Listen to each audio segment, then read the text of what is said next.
బంగారాన్ని విడిపించి ఆ రోజు ఆన్లైన్ రేటుకే మేము కొంటాం. Sharma gold company. నమస్తే కళ్యాణి గారు. శ్రావణి అని ఒక ఆవిడ మనకి వాట్సాప్ చేశారు. ఒక అమ్మాయి వైఫ్ అండ్ హస్బెండ్ మధ్య ఇష్యూ అనమాట. అంటే జనరల్ గా చూసే కాన్సెప్ట్ కి కొంచెం భిన్నంగా అనిపించిందండి. ఇలా కూడా ఉంటున్నారు. సో మన స్టూడియోకి ఇన్వైట్ చేశాను శ్రావణిని. ఎస్, శ్రావణి గారు రండి.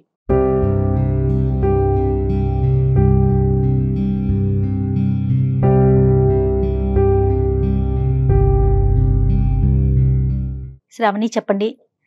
వాట్సాప్లో మీరు వాయిస్ మెసేజ్ పెట్టారు, అది విన్నాము. సో ఒకసారి ఫస్ట్ మీతో మాట్లాడి మీరు డైరెక్ట్గా వస్తానన్నారు, అందుకని చెప్పి స్టూడియోకి పిలిచాము. శ్రావణి చెప్పండి, ఎక్కడి నుంచి వచ్చారు, మీ స్టోరీ ఏంటి, డాక్టర్ గారికి కొంచెం బ్రీఫ్గా చెప్పండి. మేడం, నేను మదనపల్లి నుండి వచ్చాను మేడం. నాకు మ్యారేజ్ అయ్యి 6 years అవుతుంది, 2 బాబులు. సో నేను మ్యారేజ్ చేసుకున్నది కూడా మా చుట్టాల అబ్బాయినే. అంటే మమ్మీ డాడీ కుదిర్చి చేశారు మేడం, దూరపు చుట్టాల అబ్బాయి. ఫస్ట్ 2 yearsలో బాగానే ఉన్నాడు మేడం. అతను లైఫ్ కూడా చాలా బాగుండేది. సో తర్వాత తనకు వర్క్ ఎక్కువైందో ఏంటో నాకు తెలియదు. అంటే అంతకుముందు 4 monthsలో ఒకసారి వచ్చేసి 2 months అలాగా మాతో. ఏం చేస్తుంటాడండి? ఆర్మీలో చేస్తారు మేడం, అడ్మినిస్ట్రేటివ్ మేడం. ఓ ఓకే.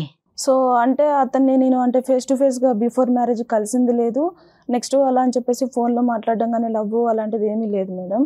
సో తర్వాత నా పిల్లలు పుట్టినాక ఇంకా అతను 3 monthsకి ఒకసారి ఇక్కడికి వచ్చేవాడు మేడం మా దగ్గరికి. ఆ వచ్చిన 1 month నేను ఎంత ప్రేమగా వెయిట్ చేశాను అంటే. కాదండి శ్రావణి, సంవత్సరానికి 3 నెలలు వచ్చి వెళ్తూ ఉండేవారు? సంవత్సరానికి 3 నెలలు వచ్చేవాళ్ళు మేడం. అంతకంటే ఎవరమ్మా లీవ్? అంతకంటే ఉండదా? అంతకంటే ఎక్కడ ఉంటారమ్మా? ఏ ప్రాంతం అతను? ఎక్కడ ఉండి? బార్డర్ లో ఉంటారా, అడ్మిన్ సైడా? అడ్మినిస్ట్రేటర్. సో ఎక్కడ యుద్ధాలకు గానీ బార్డర్ లోకి వెళ్ళటం కానీ లేదు, ఆఫీస్ లో కూర్చొని చేసే పనే. సంవత్సరానికి 3 నెలలు మీ దగ్గర స్పెండ్ చేయడానికి ఇస్తారు, వచ్చి వెళ్తుంటారు. సో అంతా బానే ఉందమ్మా స్టార్టింగ్ అంతానే? అంటే స్టార్టింగ్ లో బాగుంది సార్. సో ఆ 2 years తర్వాత నాకు తెలియకుండా నా తనలో మార్పు స్టార్ట్ అయింది సార్. సో అంటే మా హస్బెండ్ అంటే నాకు చాలా ఇష్టం మేడం. నేనంటే చాలా ప్రేమగా వెయిట్ చేసేదాన్ని, ఎప్పుడు వస్తారు అని చెప్పేసి. సో రాగానే అంటే ఇంకా అతను అంటే మాకు ఇంటి ముందు సీసీ కెమెరా ఉంటుంది మేడం, అది నా మీద డౌట్ తోటే పెట్టారు అన్నట్టు అతను.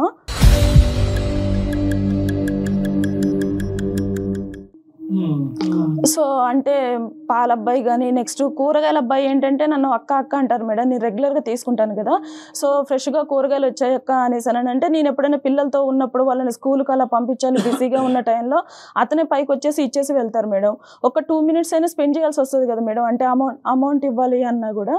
సో ఆ టైంలో ఏంటంటే ఇంత క్లోజ్గా ఎలా అంటే సీసీ కెమెరాలో చెక్ చేస్తారు మేడం. ఫస్ట్ రాగానే నా పిల్లల్ని చూసుకోవడం కానీ నేను ఎలా ఉన్నానా అని అడగడం కానీ అలా ఏం చేయరు మేడం. ఫస్ట్ సీసీ కెమెరా చూసుకుంటారు అన్నట్టు వచ్చైనా.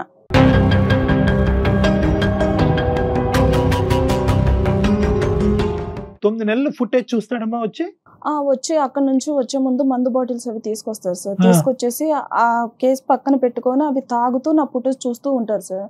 చూస్తూ తర్వాత అంటే నేను పక్కన బెడ్రూమ్ లోనే పడుకుంటాను. అర్ధరాత్రి ఇంకా వచ్చినాక అతనికి ఇదే పని అంట డాక్టర్ గారు. చెప్తాను, పక్కన బెడ్రూమ్ లోనే పడుకుంటాను.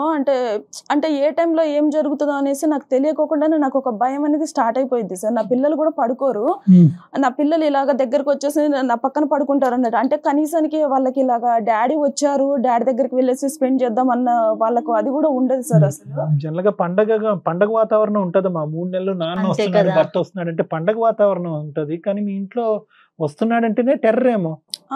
సరే అమ్మా, తాగుతూ ఫుటేజ్ అవి చూస్తాడు సార్. చూసిన తర్వాతకి ఓహో ఈ పాలతంతో ఇంతసేపు మాట్లాడావా, ఇంత క్లోజ్ గానా, ఇంతసేపు మాట్లాడాల్సిన అవసరం ఏముంది, ఇప్పుడు గూగుల్ పే ఫోన్ పేలు అవి వచ్చాయి కదా, నువ్వు తర్వాత వాడిని పంపించేసైనా కూడా గూగుల్ పే కానీ ఫోన్ పే కానీ చెయ్యొచ్చు కదా, అంతగా వాడిని చెయ్యికి టచ్ అయ్యేటట్టు ఇవ్వాల్సిన అవసరం ఏముంది అమౌంట్ అని చెప్పేసి ఇంకా స్టార్ట్ చేస్తారు సార్ అలాగా.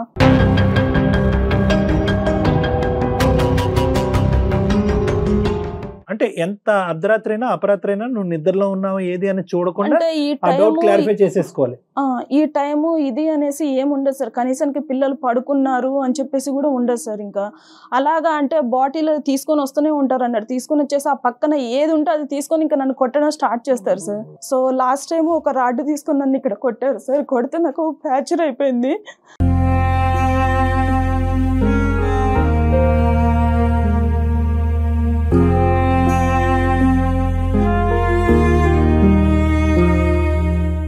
చెప్తాలే, ధైర్యం తెచ్చుకుని చెప్పమ్మా. అంటే అంత భయంకరంగా కొట్టడం అనేది అది ఫస్ట్ టైం అమ్మా? అంతకు ముందు కూడా ఇంత క్రూరంగానే అంటే వస్తువులు పగలగొట్టేది ముందు నుంచి ఉందా? మనుషులు కొట్టడం ఎప్పటి నుంచి మొదలైంది? ఒక 2 years బాగానే ఉన్నారు సార్. 2 ఆ years 2 years తర్వాత ఏం జరిగిందో నాకు తెలియదు ఇంకా. సో తర్వాత ఒక్కొక్క టైంలో వాళ్ళ మమ్మీ ఉంటారు పక్కన. అతను కొట్టే దెబ్బలు నేను భరించలేక నేను ఎదురు తిరిగి మాట్లాడితే, అరే అత్తగారు ఇక్కడ ఉన్నా అని కూడా చూడకోకుండా ఎలా ఎదురిచ్చి మాట్లాడుతుందో చూడు అనేసి మాట్లాడతారు సార్.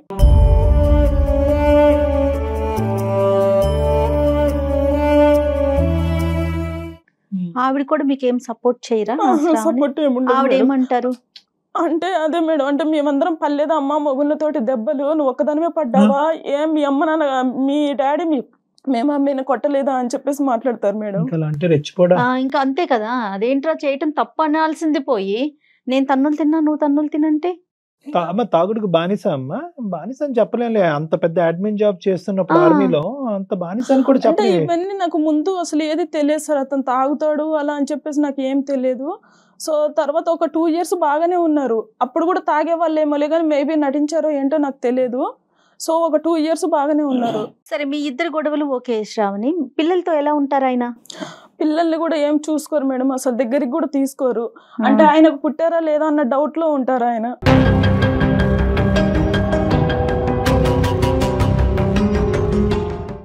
చాలా విచిత్రంగా అనిపిస్తా ఉంది కళ్యాణ్ గారు. మీ పేరెంట్స్ ఎక్కడ ఉంటారు? మా పేరెంట్స్ వేరే ఊర్లో ఉంటారు మేడం. సో నేను చాలా సార్లు మా మమ్మీకి చెప్పి చూసాను మేడం. చెప్పి చూస్తుంటే మా మమ్మీ ఎప్పుడు సర్దుకుపోవాలమ్మా అనేసి అన్నారు. నేను ఒక 6 years నుంచి సర్దుకుపోతూనే ఉన్నాను మేడం.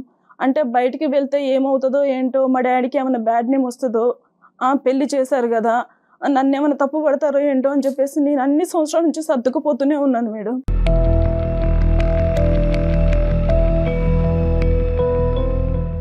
ఏం చదువుకున్నారు? నేను డిగ్రీ చేశాను మేడం. జాబ్ ఏమి చేసే ఆలోచన అంటే ప్రెజెంట్ అయితే ఏం చెయ్యట్లే, ఇంట్లోనే ఉంటున్నారు? అంటే ఇప్పుడైతే నేను ప్రెజెంట్ బయటే ఉన్నాను మేడం. ఇంట్లో లేరా? ఇంట్లో లేను మేడం, బయటకు వచ్చేసాను. అంటే మా ఇంటికి దగ్గరలోనే కొంచెం దూరంగా వేరే రూమ్ తీసుకొని ఉంటున్నాను మేడం 2 పిల్లలతో. ఎన్ని రోజులు అయిందమ్మా? ఒక 1 month అయిపోయింది సార్. చెప్పావా అతనికి బయటకు వస్తున్నట్టు? అంటే చెప్పాను సార్, చెప్పాను లేక అతను పట్టించుకున్నట్టు కూడా నాకు ఏం అనిపించలేదు సార్. మా అత్తగారికి కూడా తెలుసు సార్ నేను ఆల్రెడీ బయటకు వచ్చేసాను అని చెప్పేసి.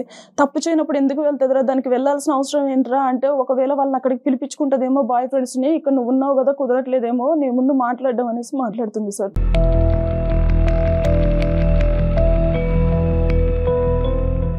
ఇతను రాక ఎప్పుడమ్మా? మళ్ళీ ఎప్పుడు సెలవులు వస్తాయి? ఎప్పుడు వస్తాడు ఇతను మళ్ళీ? ఇప్పుడు వెళ్ళారు సార్, నెక్స్ట్ ఇయర్ మళ్ళీ 3 months కి వస్తారు సార్. ఆల్రెడీ ఈ సంవత్సరానికి అయిపోయింది. ఈ సంవత్సరానికి అయిపోయింది మేడం. అతను వెళ్ళిన తర్వాత నువ్వు బయటకు వచ్చేసావు. ఈసారి చూడలేక భరించలేక పిల్లలతో పాటు వచ్చేసావు. అంటే బయటకు కూడా ఎందుకు వచ్చేసాను అంటే, నేను మొన్న రీసెంట్ గా అంటే అంట్లు తోముకుంటున్నాను సార్. తోముతుంటే అక్కడ ఒకటి ఇనుపది ఉంది, అది ఇక్కడ థైస్ దగ్గర ఇట్లా గీరకపోయింది.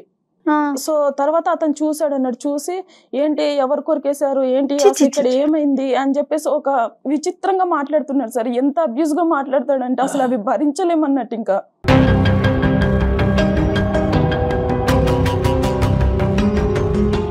చాలా ఘోరంగా టార్చర్ చేస్తారు సార్. అసలు విపరీతమైన బూతులు యూజ్ చేస్తూ ఉంటాడు అన్నట్టు. అసలు పిల్లలు ఉన్నారు, వాళ్ళ మీద ఏమన్నా ఎఫెక్ట్ అవుతుందా ఏంటా అంటే, మా మమ్మీ ఏమో మా మమ్మీకి చెప్తే నువ్వు పిల్లల్ని చూసుకొని బ్రతకాలమ్మా, మేమందరం బ్రతకట్లేదా అని చెప్పేసి మాట్లాడుతున్నారు. మమ్మీ లేదు, అత్త లేదు, ఇక్కడ ఎవరి సపోర్టు లేదు నీకు. నువ్వు ఒంటరి పోరాటం ఇది. పిల్లలతో పాటు బయటకు వచ్చావా? నెల రోజులైందా? 1 month. ఎలా మరి అద్దెలాగా నువ్వు ఏమీ చేయట్లేదు? అంటే నేను డిగ్రీ చేశాను కదా సార్, పక్కన వేరే స్కూల్ ఉంది, ఆ స్కూల్లో టీచర్ గా చెప్తున్నాను సార్. ఒక 15,000 ఇస్తున్నారు. పోన్లేమ్మా, మొదలు పెట్టావు కదా. ఇప్పుడు ఈ ఇంటికి దగ్గరేనా ఇల్లు కూడా? ఇంటికి దగ్గర పక్కనే తీసుకుంటే ఎలాగమ్మా నువ్వు? అంటే కొంచెం దూరంలోనే ఉంటాను సార్. అంటే ఆ ఏరియాలోనే కానీ కొంచెం దూరంలో ఉంటాను. అత్తయ్య వాళ్ళు వీళ్ళు ఏమన్నా మాట్లాడారా ఎందుకు వెళ్ళిపోయావు ఏంటి అనేసి అట్లా ఏమన్నా? అంటే వాళ్ళ అబ్బాయితో ఇలాగే చెప్పారు మేడం, తప్పు చేస్తే తప్పు చేయకపోతే ఉంటది, తప్పు చేసింది కాబట్టి వెళ్ళిపోయింది. ఎంత ఘోరం కళ్యాణ్ గారు. కాదమ్మా, ఇప్పుడు నీ తరపున మాట్లాడే అన్నదమ్ములు గాని, పెద్దనాన్నలు గాని, పిన్నులు గాని ఎవరన్నా అమ్మాయిలం సార్. ఎవరు అంటే మా డాడీ అంటారు, ఇలాగా వచ్చేసేయమ్మా నీకు కావాలంటే వేరే అతను చూసి మ్యారేజ్ చేస్తాను అని చెప్పేసి చెప్తారులే. కానీ ఇంకా తర్వాత అంటే నేను ఎలా వెళ్ళాను సార్ అసలు. అంటే ఎక్కడికి వెళ్ళినా కూడా నన్నే పిన్ పాయింట్ చేస్తున్నాను. నేను ఏంటంటే కొంచెం ట్రాన్స్ఫర్ వేరే మ్యారేజ్ చేసేది అంతవరకు కాదమ్మా, కానీ అట్లీస్ట్ ఇతను కూర్చోపెట్టి పెద్దలుగా ఎవరైనా 2 వైపులు ఒకే కుటుంబం కదా చెప్పారు సార్, చాలా సార్లు చెప్పారు. అవకాశం లేదు. అంటే అతను ఏంటంటే వీళ్ళు అసలు నాకు చెప్పడం ఏంటి, నా పొజిషన్ ఏంటి, నేను ఎందుకు వినాలి, అసలు ఇది ఇలా చేస్తుంది ఏంటి, ఇది తప్పు చేసి కూడా ఇంకా నన్నే బయట తీసుకొస్తుంది ఏంటి. ఎవరన్నా చెప్తేనేమో పొజిషన్ గుర్తొస్తుంది, మరి అంత చీప్ గా బిహేవ్ చేసేటప్పుడు ఆ పొజిషన్ గుర్తు ఇంకా రావట్లేదు. అది ఉండదులే ఉండదు కళ్యాణ్ గారు. ఇంకా ఈ వ్యవహారంలో ఉండదు. సహజంగా ఇలాంటి అంశాల్లో యూజువల్ గా ఎక్కడున్నా కూడా ఇతను వచ్చి ఫుటేజ్ చెక్ చేస్తున్నాడు, ఇది ఒక వెరైటీ అనుకోండి. అక్కడి నుంచే దూరం నుంచే వీడియో కాల్స్ చేయటము, అప్పుడప్పుడు ఫోన్ చేసి నువ్వు ఎక్కడ ఉంటున్నావు, ఈ టైంలో ఎక్కడ లేదు ఉన్నావు సార్, అంటాం. పూర్తిగా ఫోన్ స్విచ్ ఆఫ్ చేస్తారు సార్. నా గురించి ఏం పట్టించుకోరు అసలు వెళ్ళిన తర్వాత. ఇంకా అప్పుడు మళ్ళీ ఇంకా డ్రై పీరియడ్ అదంతా. అంతే మళ్ళీ సార్. ఇంకా వచ్చాకనే నరకం మొదలు. వచ్చిన తర్వాతనే, నన్ను చూసిన తర్వాతనే స్టార్ట్ చేస్తారు. ఎవరితో మాట్లాడినా కూడా ఒక తప్పు కట్టేస్తారు సార్ పక్కగా. అక్కడ అన్న చెల్లె అనేసి ఏమీ ఉండదు. నేను ఇలా అడుగుతున్నాను, నేను ఏం అనుకోకమ్మా. అతని దగ్గర ఏమైనా దొరికిందమ్మా నీకు సంబంధించినటువంటి అంశం? అంటే నువ్వేదో తప్పు చేసావని కాదు కానీ 2 years బానే ఉన్నాడు, 3rd year నుంచి స్టార్ట్ అయింది వ్యవహారం అనేది మొదలైంది. ఏమన్నా కనిపించిందా అంటే నీలో నచ్చనటువంటి అంశం కానీ, చూడకూడని అంశం కానీ, లేదంటే ఇలా వద్దు, ఇలా ప్రవర్తించొద్దు, ఇలా డ్రెస్ అవ్వద్దు, ఇలా మాట్లాడొద్దు అని చెప్పి అతను నీకు పదే పదే వార్నింగ్ ఇచ్చిన తర్వాత నువ్వు అలా కాకుండా అతనికి భిన్నంగా ప్రవర్తించడం వల్ల మనిషి ఇలా మారిపోయాడా? అండ్ నేను ఇప్పుడు రీసెంట్ గా చూసింది ఏంటంటే, ఫోన్ లో వేరే వాళ్ళతో చాటింగ్ చేయడం స్టార్ట్ చేశాడు అతనే ఆల్రెడీ. అతని తప్పు కప్పిపుచ్చుకోవడం కోసం అని చెప్పేసి నన్ను తప్పు పడుతున్నాడు అన్నట్టు.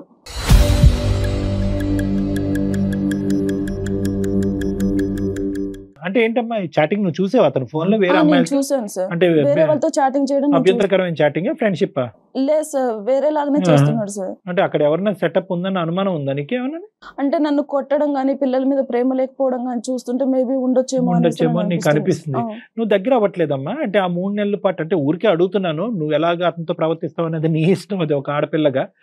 అంటే నువ్వు దగ్గరికి రావట్లేదు, ఆ 3 నెలలకు అతనికి ఒక ఎజెండా ఉంది, ఆ ఎజెండా ప్రకారం నువ్వు రావట్లేదు కాబట్టి నీకు ఏమైనా మానసికంగా దూరం అయ్యాడు అతను? అదేమన్నా ఉందా? అలా ఏం లేదు సార్. అంటే పిల్లలు ఉంటారు కదా సార్, పిల్లల ముందు ఎలా కుదురుతుంది సార్? ఇప్పుడు అంటే ఒక బాబును పడుకోబెట్టారంటే ఇంకొక బాబు మెలుకుతూ ఉంటారు, లేదంటే వాళ్ళకు హెల్త్ బాగోకపోవడం ఏదో ఒక ఇష్యూ ఉంటుంది. అదే ఇతనికి నచ్చినట్టు ఉండాలి అనేసి అంటే కుదరదు కదా. ఇంకా తప్పదు అనుకోండి, అతను ఏమన్నా సహాయ సహకారాలు ఇస్తే ఆ 3 నెలలు నువ్వు రిలాక్స్ అయ్యి అతనికి దగ్గర అవుతావు. అతను వచ్చి పిల్లల్ని చూడట్లేదు. అతను వచ్చిన కాడి నుంచి ఏంటంటే నువ్వు ఎంత దగ్గర అవుతావు, నువ్వు ఎంత ఫిజికల్ గా దగ్గర అవుతావు, ఎంత ఇమోషన్ చూపెడతావు అనేది అతను ఉంటున్నాడు. నువ్వేంటంటే నీ పిల్లలు బాధ్యతలు అనే దాంట్లో నిమగ్నం అయ్యావు. సరే, ఇంతకంటే 100 రెట్లు పెద్ద కారణం ఉన్నా కూడా ఇలా కుక్కను కొట్టినట్టు కొట్టకూడదమ్మా. దాన్ని మేము చాలా తీవ్రంగానే చూస్తున్నాం. తర్వాత ఏంటమ్మా, తర్వాత ఏంది? ఇప్పుడు ఈ 4 రోజులు బట్టి బయటకు వచ్చావు, బయటకు వచ్చేసాను. మరి నరకం ఉంటది కదమ్మా. ఇంట్లో ఉన్నటువంటి అమ్మాయినే పాలవుడితోనో వెజిటబుల్ మార్కెట్ వాడితోనే రంకు కట్టేవాడు రేపొద్దున నువ్వు బయటకు వెళ్తే నిన్ను బతకనిస్తాడా? అంటే ఇప్పుడు వాళ్ళ అమ్మ ఏమో వచ్చి అగ్గి కార్యం పోస్తుంది, నువ్వు బయటకు వెళ్ళావంటే తప్పు చేసావు కాబట్టి బయటకు వెళ్ళావు అని చెప్పి ఆవిడ మాట్లాడుతుంది. ఇప్పుడు అతని మైండ్ లో అదే ఉంది సార్. అంటే నేను ఉన్నప్పుడు దానికి సరసాలకి ఇక్కడ ఇంట్లో కుదరట్లేదు కాబట్టి వేరే రూమ్ తీసుకుంది, ఇంకా తనకు అడ్డు చెప్పే వాళ్ళు ఎవరు లేరు అనేసి మాట్లాడుతున్నారు. నేనేమంటున్నానంటే నువ్వు బయట పట్టడానికి కేవలం ఏంటంటే ఈ నరకాన్ని నేను అనుభవించలేను అని చెప్పి బయటకు వచ్చేసావా ముందు వెనక చూడకుండా, లేదంటే నీకేమైనా ఒక ప్లాన్ ఉందా? పిల్లల కోసమే నేను బ్రతకాలనుకుంటున్నాను సార్. నేను ఇక్కడికి ఎందుకు వచ్చాను అంటే, నేను ట్రై చేసినంత వరకు నేను ట్రై చేశాను సార్. అతనికి నేను చెప్పి చూశాను, నా పరంగా నేను యాజ్ ఏ వైఫ్ గా నేను చెప్పి చూశాను. మా పెద్దవాళ్ళని పిలిపించి చెప్పాను. నేను 2 times ఆల్రెడీ పోలీస్ స్టేషన్ కూడా వెళ్ళాను. పోలీస్ స్టేషన్ కి వెళ్ళాను. సో ఇతను ఆర్మీ నుంచి వచ్చాడు కాబట్టి ఇతను చాలా రెస్పెక్టబుల్ గా మాట్లాడడం గానీ అలా చేశారు. ఇతను ఏంటంటే, లేదండి నేను ఎందుకు కొడతానండి, నాకేం అవసరం అండి, నాకు ఒక చెల్లెలు కూడా ఉన్నారండి అని చెప్పి. అంటే మాకు ఒక ఆడపడుచున్నారు సార్, ఆవిడ సపోర్ట్ నాకు చాలా బాగా చేస్తారు. నాకు చెల్లెలు ఉన్నారండి, ఇప్పుడు నా వైఫ్ వేరు నా చెల్లెలు వేరా అండి, నా చెల్లెల్ని ప్రేమించడం అని నా వైఫ్ ని ప్రేమించడం అంటే కన్విన్స్ చేసేస్తాడు సార్ ఎదుటి మనిషిని. ఏం చేద్దామని చెప్పి బయటకు వచ్చారు, మీరు టీచర్ గా చేసుకుంటున్నారు, మీ సదుపాయాలు పిల్లల్ని చూసుకోవటం బాగోగులు చూస్తున్నారు, అక్కడ వరకు అయింది. నెక్స్ట్ ఏంటి అంటే మామూలుగా ఇప్పుడు ఒకవేళ అతను ఏమన్నా చేంజ్ అయ్యి వస్తా అంటే నేను యాక్సెప్ట్ చేయడానికి నేను రెడీగా ఉన్నాను సార్. ఇప్పుడు ఏంటంటే ఎంతసేపు నేనే పిన్ పాయింట్ అవుతున్నాను, నేనే ఒక తప్పు చేసిన దానిలాగానే ఉంటున్నాను. ఇప్పుడు నేను మా ఇంట్లో వాళ్ళతో కూడా మాట్లాడట్లేదు సార్, ఇంట్లో వాళ్ళకి కూడా దూరంగానే ఉన్నాను. ఫాదర్ తో కూడా ఎవరితో మాట్లాడట్లేదు మేడం. ఇంకా నేను మారితే ఐ వాంట్ టు కంటిన్యూ అని అంటున్నావు, మార్పు రాకపోతే ఏంటి అనేది ఒక ప్రశ్న. రెండోది, వచ్చే మార్పు తాత్కాలికంగా వచ్చి మళ్ళీ శారామామూలి అనేటువంటి పాత పద్ధతిలోకి వెళ్తే ఎలాగనేది రెండోది. మూడో అంశం ఏంటంటే కనుక చాలా ఇంపార్టెంట్, ఏమన్నా ఉందా అంటే 6 సంవత్సరాల పాటు నువ్వు వేచి ఉన్నావు, 3 నెలల పాటు నరకాన్ని, మిగతా 9 నెలలు ఎంతో కొంత శ్వాస పీల్చుకున్నావు. ఏమన్నా గుడ్ క్వాలిటీ ఉందా ఈ మనిషితో కలిసి కంటిన్యూ అవడానికి? ఏదన్నా చిన్నపాటి క్వాలిటీ ఏమైనా ఉందా? స్టార్టింగ్ లో మ్యారేజ్ అయిన స్టార్టింగ్ లో బాగానే ఉన్నారు కదా సార్. అంటే నాకు తెలిసి వాళ్ళ మమ్మీ గారే ఏమన్నా చెప్తున్నారేమో అని చెప్పేసి ఏదైనా చెప్తుందన్నది ఒకటి జయ గారు. రెండోది ఏంటంటే కనుక ఈ అమ్మాయి ఒక మంచి యాంగిల్ ఆఫ్ దట్ జెంటిల్మెన్ కూడా చూసింది. ఒక 2 years పాటు మంచిగా ఉండేటటువంటి వ్యక్తిని చూసేటప్పటికి బహుశా మారుతాడేమో అని చిన్న ఆశ, కానీ పెద్దవాళ్ళు చెప్తే అతను మారట్లేదు. మేమేమైనా చెప్తే మారుతాడన్న దాని గురించి వచ్చామా? ఇంకా ఈ మీ రోజు మీద రావటం- హోప్ పెట్టుకొని వచ్చాను సార్ నేను ఇక్కడికి. ఏంటి ఏం హోప్ పెట్టుకున్నాం? మేము ఏం చేయాలి? ఒక్కసారి అతనితో అంటే నేను మాట్లాడతాను, రైట్, ఓకే. నేను నా సైడ్ నుంచి ఒకసారి మాట్లాడతాను. అంటే అతను ఎలా మాట్లాడతారు ఏంటి అన్నది మీకు తెలుస్తుంది కదా సార్. అంటే మీరు కూడా మేబీ ఒకవేళ ఈ అమ్మాయి ఏం తప్పు చేయకపోతే ఫోన్ అతను ఎందుకు ఆపుకుని కూర్చుంటాడన్నావు కదమ్మా, ఫోన్ ఆన్ చేస్తాడా మన గురించి? అంటే మనం చేస్తామని తెలియదు కదా. అంటే ఒకసారి ట్రై చేసి చూస్తాను సార్, ఒక చెయ్యమ్మా. 2 times అలాగా. సో చాలా రిస్కీ డీల్ అమ్మా ఇది. అయినా కానీ మనం ట్రై చేద్దాము, నో ఇష్యూస్ అబౌట్ ఇట్. నువ్వు కాల్ కలపడానికి ట్రై చేయండి, ఒకసారి కాల్ చేయండి. ఎందుకంటే ఇంతకు మించిన వాళ్ళని మేము చూసాంలే కానీ నీ జీవితం ఎలా ఉంటుంది అన్నది.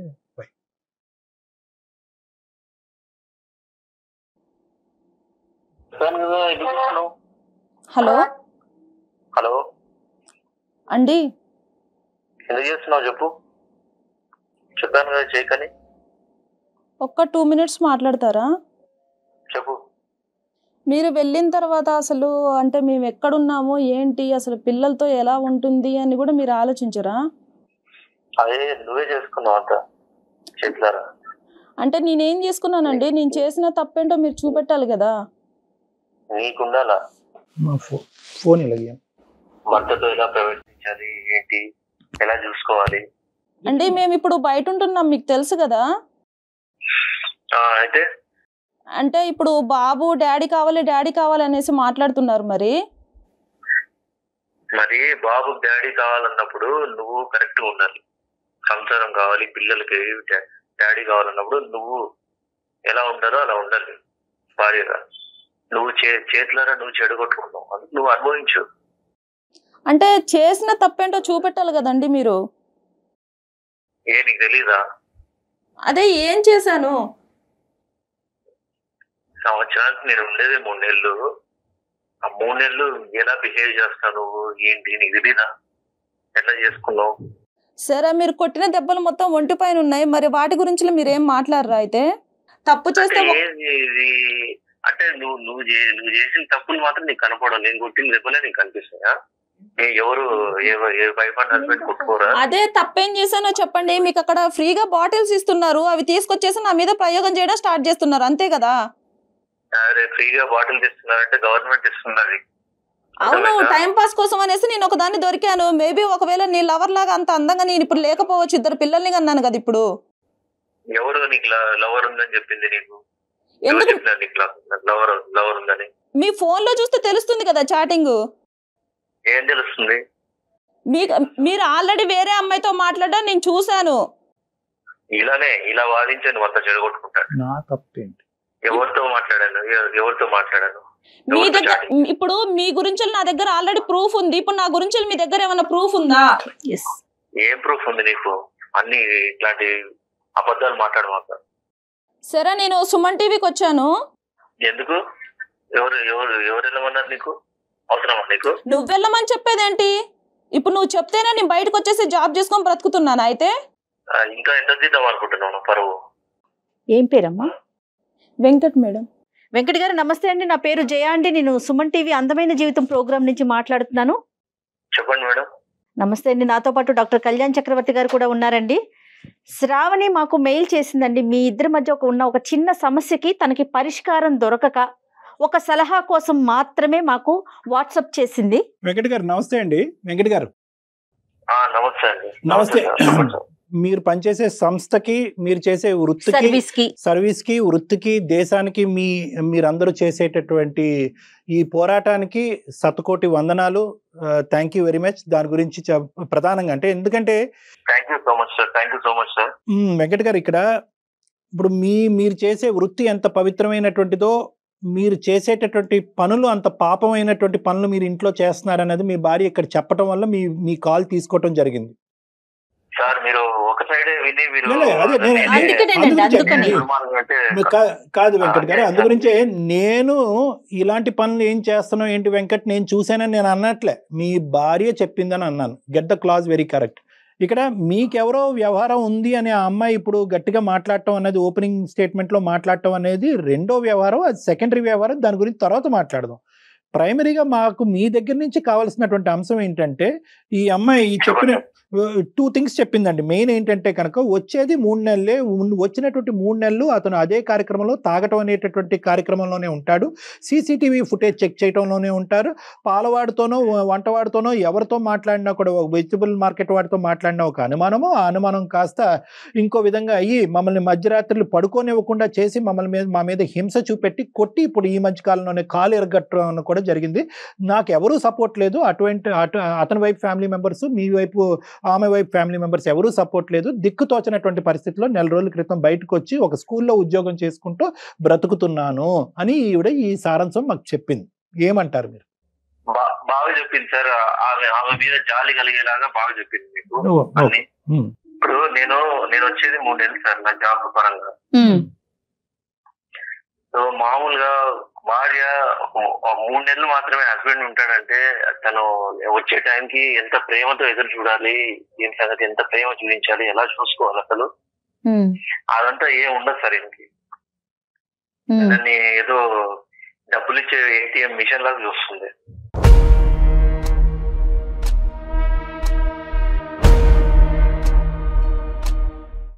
నేను రావడము, అక్కడ ఇంటికి కావాల్సిన ఖర్చులకి డబ్బులు ఇవ్వడము, ఇంటికి సరిపడా అన్ని చూసుకోవడము, పిల్లల ఫీజులు కట్టడము. ఆ 3 నెలలు కూడా ఆమె ఫ్రెండ్స్ తో ఆమె మాట్లాడుకోవడం, ఆమె వాళ్ళ ఇంటి వాళ్ళ ఫోన్ లో మాట్లాడుకోవడము, ఆ పిల్లల్ని చూసుకోవడము, ఇదే సరిపోతుంది. 3 నెలలే ఉంటాడే. తనకి ఏం కావాలి, ప్రేమగా చూసుకుందాము, ప్రేమగా మాట్లాడదాము అనేది ఉండదు అసలు. Right, okay. నేను ఆ బాధతో కుమిలిపోయి నేను తాగుతూ ఉంటాను ఆ 3 నెలలు కూడా. ఓహో. కానీ సీసీటీవీ ఫుటేజ్ ఏంటి సార్? ఇప్పుడు అది ఆ కార్యక్రమం చెప్పండి. ఇప్పుడు ఆవిడకి ఏదో ఉంది కాబట్టే బయటకు వచ్చేసింది అనేది మీ అమ్మగారు మాట్లాడేటటువంటి ఒక వాదన. మీరు కూడా ఆ వాదననే నమ్ముతున్నారు. ఒక్క మాట నాకు చెప్పండి, ఈరోజు సీసీటీవీ ఫుటేజ్ తాగటం వెనకాతల ఈ అమ్మాయికి వేరే సంబంధం, అక్రమ సంబంధం ఉందన్నది మీరు నమ్ముతున్నారా? ఆ ఆలోచన ఉందా మీ మనసులో? మీరు ఇంట్లో లేనప్పుడు ఆ అమ్మాయి క్యారెక్టర్ మీద మీకు ఏమన్నా ప్రశ్న ఉందా? అదొక్కటి నాకు చెప్పండి. లేదు సార్, పోయింది. ఎందుకంటే ఆమె ప్రవర్తన వల్ల ఆమె మీద నాకు నమ్మకం పోయింది సార్. ఏంటి ఆవిడ ప్రవర్తన? ఏం చేసింది? మీరు ఇంట్లోపల అర్ధరాత్రి ఉంటే ఆవిడ బయటకు వెళ్ళిపోతుందా బ్యాగ్ వేసుకుని? ఫస్ట్ ఆఫ్ ఆల్ అమ్మాయికి మామూలుగా ఫ్రెండ్స్ ఎవరు ఉంటారు సార్? ఆడవాళ్ళు ఉంటారు. ఈమెకేమో అంత మగవాళ్ళు ఫ్రెండ్స్ ఎక్కువ. సరే, మీ అమ్మ వచ్చేసి ఉన్నారు కదా, ఒక 2 months ఉన్నారు కదా మీ అమ్మగారు కూడా. మీ అమ్మగారు ఏం చెప్పారు అయితే? మీ అమ్మగారు రోజుకు ఒకరిని తీసుకొచ్చుకొని ఇంట్లో ఉంటుందిరా అనేసి చెప్పారా? ఏమని చెప్పారు అయితే? పిల్లల్ని చూసుకొని బ్రతుకుతుందిరా అని చెప్తున్నారా? మీ ప్రత్యక్ష సాక్షి మీ మదరే కదా అని అడుగుతుంది మీ భార్య. దానికి సమాధానం చెప్పండి. అవునండి, మా మదర్ ఆమె వెనకాలే ఉండదు కదా, ఎక్కడికో మార్కెట్ కి పోతానంటుంది, బ్యూటీ పార్లర్ మార్కెట్ లోకి పోయేంత లోపే బాయ్ ఫ్రెండ్ వచ్చేస్తాడు. ఇంకా తర్వాత అతను వచ్చేసి సరసలాడేసి వెళ్ళిపోతాడా? ఆమె మార్కెట్ కి పోతే ఎవరైనా ఎంతసేపు పోతారండి? ఒక గంట, అర్ధ గంట పోతారు, గంట పోతారు. ఇక పోతుంది 3 గంటల సేపు తర్వాత వస్తుంది. అవునా? మీ అమ్మ ఇలాగే చెప్పిందా అయితే? మరి నేను మార్కెట్ కి పోతున్నారా, ఒక 1 hour అలా ఉంటున్నాను, ఆ 1 hour లో ఎవరు వస్తున్నారో ఏంటో తెలియదురా అనేసి చెప్పారా అయితే? అన్ని చూసుకోవడానికి, బాధ్యతలు చూసుకోవడానికి నేను కావాలి నీకు, నీ సరదాలు చూసుకోవడానికి నీకు ఫ్రెండ్స్ కావాలి నీకు. ఇంతే మేడం. ఏదన్నా కావాలంటే నేను తీసుకొచ్చి ఇచ్చానా? తినేసి ఉండు అంతే. నువ్వు నన్ను క్వశ్చన్ చేయొద్దు. మా అమ్మ వచ్చిందో మా అమ్మ ఏమన్నా కూడా నువ్వు పడాలి. ఇంకా ఇంతే, ఇలాగే చూస్తాడు మేడం. మా మదర్ అయినా ఎందుకు నా సంసారం చెడగొట్టాలనుకుంటా సార్? మీరు అబ్బో మహాతల్లి, ఆవిడెందుకు చెడగొడదు? కానీ అది కాదు నేను చెప్పేది. ఏంటంటే ఏం చెప్తుంది? ఒక మీ మదర్కి మీకు పగలనక రాత్రనక భార్య ఫోన్ చేస్తే స్విచ్ ఆఫ్ చేసుకుని పెట్టుకుని మీరు భార్యకే 4 నెలల పాటు అందుబాటులో లేనటువంటి మీరు మీ మదర్ ఫోన్ కాల్ ఎలా ఇస్తున్నారు? ఆవిడ మీకు ఏమేమి న్యూస్లు ఇస్తుంది? ఈవిడ గురించి ఆవిడ ఏం చెప్తుందో చెప్పండి. మీ ఇద్దరిని విడగొడుతుందా కాపాడుతుందా భగవంతుడు చూసుకుంటాడు. ఆవిడ మీకేం చెప్తుందో చెప్పండి. ఉన్నదే చెప్తుంది సార్. అనుమానాస్పదమైన బిహేవియర్ ఉంది మీకు, ఎటో తిరుగుతుంది, ఎవరెవరితోనో మాట్లాడుతుంది. అక్కడ సీసీటీవీ కెమెరా, ఇక్కడ మీ అమ్మ సరిపోయారు. సరే, ఇప్పుడు ఇంకో పాయింట్, కాళ్ళు ఎరగొడతారయ్యా, భార్య కాళ్ళు ఎరగొడతారయ్యా. నువ్వు మనిషివా? ఇంకో మాట అడగను నేను. నువ్వు కాళ్ళు ఎరగొడతావా మీ భార్యని? కొట్టడం అంటే కొట్టే పరిస్థితి ఆమె తెచ్చుకుంది సార్. అదే ఏంటది? కావాలని ఎవరు ఊరికి కొట్టలేదు. ఏంటా పరిస్థితి? అంత ఎరగొట్టే పరిస్థితి ఏంటి సార్? అయ్యో, ఎట్లా ఎదురు మాట్లాడుతుందండి, ఎట్లా ఆర్గ్యుమెంట్ చేస్తుందండి. అలా కాదు, ఏదో గీసుకుందంట ఆవిడకి. గీసుకోకూడని చాట్ ఎక్కడో గీసుకుందంట. అదేంటో ఆవిడ చెప్తారు, మేము చెప్పలేము. అది సార్, ఏ దెబ్బలు ఎలా తగులుతాయి, ఎందుకు తగులుతాయి, ఎలా అవుతాయి అనేది కొంచెం నాకు కూడా కొంచెం కామన్ సెన్స్ అనేది ఉంటది కదా సార్. ఇక్కడ నాకు కాలికి తెలుస్తుంది లోపల కదా. చువ్వ గీసుకుపోయింది సార్. సో తర్వాత నేను అది పసుపు పెట్టుకుందాం అని చెప్పేసి పెట్టుకుంటున్నాను. ఓహో ఏం చేస్తే చువ్వ గీరకపోయిందో నాకు తెలియదా అని చెప్పేసి మాట్లాడుతున్నాడు. అది అంట అంటే చువ్వ గీసుకున్న దానికి మీరు అదేదో రొమాంటిక్ గా దాన్ని వర్ణించారంట. ఏంటి అది నిజమేనా? అక్కడ చువ్వ గీసుకుందా లేదంటే ఇంకేమైనా జరిగిందని మీ అనుమానమా? నిజమే సార్. అది దెబ్బ చూస్తే మామూలుగా ఏదో యాక్సిడెంటల్ గా తగిలినట్టు లేదనమాట. ఎలా ఉందో నాకు అర్థం కావట్లేదు. మీరు ఆర్మీలో పనిచేస్తున్నారా? మీరు ఫొరెన్సిక్ సైకాట్రిస్టా? మీరు డిటెక్టివా? పోలీసా? ఎవరు మీరు? ప్రపంచంలో ఉన్న అన్ని సబ్జెక్టులు మీ దగ్గర ఉంది. చువ్వ గీసుకుంటే అలా ఉండదు, ఇంకో విధంగా ఉంటుంది. తప్పు చేసే ఆడది ఇలా ఉండదు, అలా ఉంటుంది. అసలు మీకు మీ మీ మీ మీ మైండ్ సౌండ్గా ఉందా లేదా అనేటటువంటిది నాకు చాలా భయంగా ఉంది. ఎందుకంటే మీరు చాలా ముఖ్యమైనటువంటి ఒక వృత్తి చేస్తున్నారు మీరు. అవును సార్. ఇప్పుడు ఆమె బిహేవియర్ ని బట్టి ఆమెకు తెలుస్తుంది. ఏ బిహేవియర్ అండి? మీరు ఏం చూసారని ఒక్క ప్రూఫ్ చెప్పగలిగారా? డాక్టర్ గారు ఇందా నుంచి అడుగుతున్నారు. మీరు ఏం చూశారు? మీరు ఊహించుకుంటున్నారు. మీ అమ్మగారు దానికి ఆజ్యం పోస్తోంది. పెద్ద ఆవిడ తల్లి, నమస్కారం ఆవిడకి. ఆమెకు ఉన్నంత తెలివి లేదు మేడం నాకు. ఆమె ప్రూఫ్లు లేకుండా చేస్తారు తప్పులన్నీ. ఓహో అది కూడా కానీ కళ్యాణ్ గారు అంటే సీసీటీవీలో ఎడిట్ చేస్తుంది. మీరు అక్కడ ఉద్యోగమే చేస్తున్నారా? ఈ సబ్జెక్ట్ మీదే ఫోకస్ చేసి అక్కడ తగలెడుతున్నారా? నాకు అర్థం కావట్లేదు. కాదు, ఇప్పుడు సీసీటీవీ ఎడిట్ చేసేసి ఫుటేజ్ల్లో కూడా తప్పులు చూపెడుతుంది ఆవిడ. ఏ ఆధారాలు ఏమీ లేకుండా చూస్తుంది. ఇక్కడ మీకున్న ఎవరికైనా పెళ్లి చేసుకుంటానే అనుమానం ఏం రాదు సార్. పెళ్లి చేసుకుంటానే ఎవరైనా అన్న వారే మంచిదనే అనుకుంటారు. క్లాస్మేట్స్ అని చెప్తుంది. ఎవరెవరో అబ్బాయిలు కాల్ చేస్తారు. ఎవరు అంటే క్లాస్మేట్స్ అని. ఎవరమ్మా ఎవరు కాల్ చేస్తారు నీకు? క్లాస్మేట్స్ నిజం చెప్తున్నారా? మీరు నిజం చెప్పండి. లేదు సార్. మీకు ఎవరైనా మీ ఫ్రెండ్స్, పాత ఫ్రెండ్స్ ఎవరైనా క్యాజువల్ గా కాల్ చేసి తను ఏమైనా అపార్థం చేసుకుంటున్నారా? లేదు, నాకు నా హస్బెండ్ తప్ప నాకు ఇంకొక ప్రపంచమే ఉండదు. అతను ఎప్పుడు వస్తారు అన్నది మాత్రమే నా మైండ్ లో ఉంటది తప్ప నాకు ఇంకొకటి ఏమీ ఉండదు మేడం. నేను ఒకవేళ అతను చెప్పింది నిజం అనేసానని అనుకుంటే, ఇప్పుడు నాకు నిజంగా బాయ్ ఫ్రెండ్సే ఉన్నారు అనుకుంటే నేను ఇంత దూరం రావాల్సిన అవసరం లేదు కదా మేడం. మరి కాల్ డేటా గానీ అవన్నీ తీద్దాము. దానికి మీరు రెడీనా? Ready madam. నేను చెప్పండి. కాల్ డేటా అవన్నీ తీపిస్తామండి. మళ్ళీ వాయిస్ రికార్డింగ్ అవన్నీ తీయించుదాము, విందాం. మరి అప్పుడు ఏం చేద్దాం? మీకే తెలుస్తుంది. తీస్తే మీకే తెలుస్తుంది. అట్లాగే మరి మీది కూడా తీయాల్సి ఉంటుంది. సరే తీయండి. నాది తీయండి, ఆవిడ కూడా తీయండి. అలా అంతా కాదయ్యా. ఏమయ్యా ఇదంతా అని? ఆవిడ 2 సార్లు పోలీస్ స్టేషన్కి వెళ్ళింది. ఓకే, ఆవిడ ఇప్పుడు ఏమంటుంది? నేను మా ఆయనతో తెగదెంపులు చేసేసుకుంటాను, వేరే వాడితో వెళ్తానని అనట్లేదు. నా కుటుంబాన్ని, నా మొగుడిని మార్చి నాకు ఇవ్వండి కోసం మేము కలిసి ఉంటామనే మాట్లాడుతోంది తను. ఎందుకు రోడ్డుకి ఎక్కుతారు? ఎందుకు మీరు తీసుకోవడానికి బాధ్యతలు తీసుకోండి. నేను కావాలండి, సంసారం చేయడానికి అవసరం లేదు. నేను సరే, నీ పిల్లలు కూడా నీకు అవసరం లేదా? అయితే చిన్నోడికి మీరంటే చాలా ఇష్టం, మీకు ఆ విషయం తెలుసు కదా. వాడి పోలికలు కూడా అచ్చం మీలానే ఉంటాయి.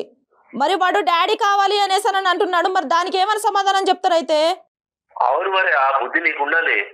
డాడీ కావాలి అన్నప్పుడు, పిల్లలకి డాడీ కావాలి అన్నప్పుడు నువ్వు ఉండాలి. డాడీకి ఎలా చూసుకోవాలి భర్తని. ఒకే పాయింట్. ఇక్కడ ఆవిడ 2 పిల్లలతో పాటు బయటకు వచ్చింది. ఎందుకు వచ్చింది?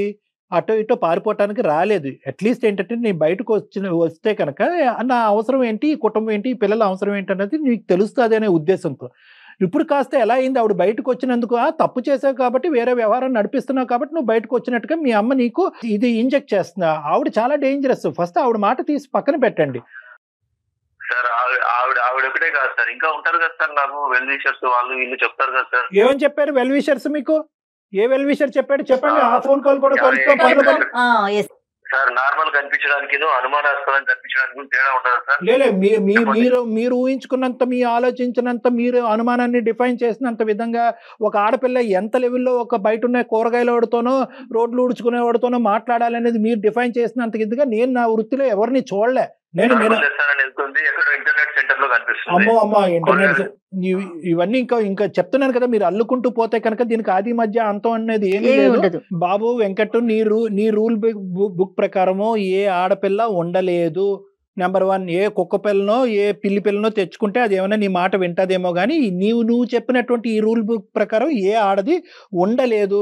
ఈ అమ్మాయి 6 సంవత్సరాల పాటు ఈ నరకాన్ని అనుభవిస్తూ అక్కడి వరకు ఉంది అంటే కనుక ఆ అమ్మాయికి హ్యాట్స్ ఆఫ్. ఇప్పుడు నువ్వు మారి, నీ ఆలోచన శైలి మారి ఆ అమ్మాయితో పాటు ఉంటావా లేదంటే ఆ అమ్మాయిని ఢిల్లీ పట్టుకుపోతావా, నీ దగ్గరే పెట్టుకుంటావా నీ పిల్లల్ని, నీ కుటుంబాన్ని? ఇది ఒక ఆప్షను. అక్కడ పంపించడం కూడా భయంగా ఉంది మాకు. కానీ ఈ 2 ఆప్షన్స్ ఉన్నాయి. ఏం చేద్దాం? అంతా అమ్మాయి చేతుల్లోనే ఉంటుంది సార్. అమ్మాయి చేతుల్లోనే ఉంటుంది. ఉండాలి, సంసారాన్ని ఎలా నిలబెట్టుకోవాలి అనేది ఆ అమ్మాయికి ఉంటే అప్పుడు నేను నా సంతానం ఇద్దరి వైపు ఉండదా? అమ్మ శ్రావణి, ఇంకా అతనితో మాట్లాడేది ఏమీ లేదమ్మా, నువ్వేం చెప్తావు అనేది మేము వినడానికి రెడీగా ఉన్నాం. ఇంకా విడిపోవడానికి అయితే నువ్వు సిద్ధంగా ఉన్నావు కదా? అయితే హలో, నేను సిద్ధంగా ఉన్నానంటే నీ చేతిలో ఉంటది అది. ఇంకా అదే మార్చుకోవాలనుకుంటే నువ్వు మార్చుకోవచ్చు. నిన్ను నేను మార్చలేను బాబు, నీకు ఒక నమస్కారం, ఓకేనా? నిన్ను నమ్మి నేను పెళ్లి చేసుకొని నీ 2 పిల్లల్ని కన్నందుకు నీకు ఒక నమస్కారం, ఓకే? నా జీవితం నేను చూసుకుంటాను, నా పిల్లలు నాకేం బరువు గారు, నా పిల్లల్ని నేను పెంచి పోషించుకుంటాను. మంచిది, సంతోషం. ఓకేనా? నీ సైడ్ నుంచి వచ్చే 1 రూపాయి కూడా నాకు వద్దు. మంచిది. తీసుకుని కట్ చేయ రూపాయి సంగతి తర్వాత ఆలోచించు. తర్వాత మాట్లాడదాంలే. లీగల్ ఆస్పెక్ట్ లో అతను ఇవ్వాల్సిన బాధ్యత అతని మీద ఉంటది. కానీ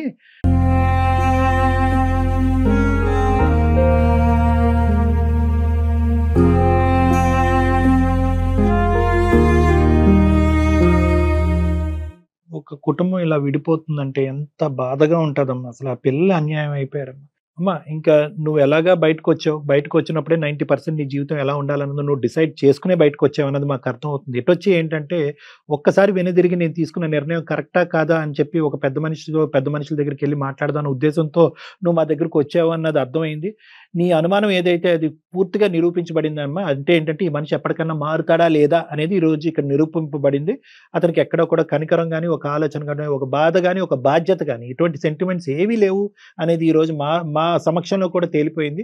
కాపురం కంటే ప్రాణం గొప్పదమ్మా. నేనేమనుకుంటా, నీ ప్రాణం, నీ పిల్లల ప్రాణం మేము అందమైన జీవితం ద్వారా కాపాడేం అనేటటువంటి ధైర్యంతో నేను చాలా గౌరవంగా నిన్ను ఇక్కడి నుంచి పంపిస్తున్నాము. నువ్వు కూడా అదే ధైర్యంతో నువ్వు బతకాలని మేము కోరుకుంటున్నాం. ఎందుకంటే సపోర్ట్ కావాలన్నా మేము ఇస్తాం. మేము సపోర్ట్ ఒకటి ఇస్తామా. రెండోది ఏంటంటే కనుక ఇప్పుడు ఈ నిర్ణయం తీసుకోవడానికి నీకు 50% ధైర్యం అంటే కనుక బయట సమాజంలో 2 పిల్లలతో బతకడానికి నీకు 100% ధైర్యం కావాలి. ఎందుకంటే ఆ మనిషి ఇక్కడతో ఆగడు. ఈ సీసీటీవీ ఫుటేజ్లను, ఇంటర్నెట్లను అని చెప్పి ఈ కథని ఇంకో లెవెల్కి తీసుకెళ్లి 4 చోట్ల ప్రచారం చేయడానికి ట్రై చేస్తాడు. కాబట్టి అవన్నీ పట్టించుకోకుండా అవన్నీ ఒక చెవుతో వినేసి అతను చేసినటువంటి నరకాన్ని నుంచి నువ్వు బయటపడి నీ ప్రాణం, నీ పిల్లల ప్రాణం కాపాడుకున్నావు అనేటటువంటి ఒక్క కాన్సెప్ట్తో నువ్వు బయటకు వెళ్ళి ధైర్యంగా నీ కాళ్ళ మీద నువ్వు నిలబడు.